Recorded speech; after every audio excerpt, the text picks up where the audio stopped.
સુરતમાં નબીરાઓએ સર્જેલા અકસ્માતનો કેસ, જેમાં અકસ્માતના સીસીટીવી દ્રશ્યો સામે આવ્યા છે।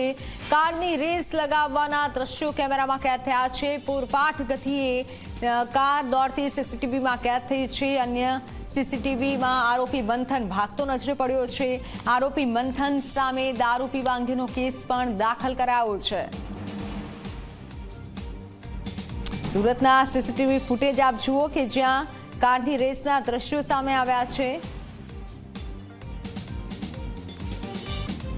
ત્યારે અન્ય સીસીટીવીમાં પણ આરોપી ભાગતે નજરે પડી રહ્યો છે। એટલે સ્પષ્ટ દેખાઈ રહ્યું છે કે આ બંને જે આરોપીઓ છે, BE6 ગાડી અને BMW કાર કે જેની રેસ લાગી હોય અને આ અકસ્માત સર્જાયો છે। અકસ્માત બાદ આપ જુઓ ગાડીનો કચ્ચર ઘાણ વળી ગયો છે।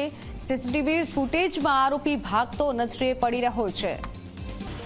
ત્યારે સીસીટીવી ફૂટેજ જોઈ અને અંદાજ લગાવી શકાય કે 150ની સ્પીડ હોઈ શકે છે। જે રીતે ગંભીર અકસ્માત સર્જાયો છે, હાલ તો તપાસ હાથ ધરવામાં આવી છે, પણ ગાડીનો પણ કચ્ચર ઘાણ વળી ગયો છે। ત્યારબાદ આરોપી ભાગતો નજરે પડી રહ્યો છે, પરંતુ આરોપીનું એવું કહેવું છે કે રેસ નહોતી લગાવી, પણ સીસીટીવીમાં સ્પષ્ટ નજરે પડી રહ્યું છે।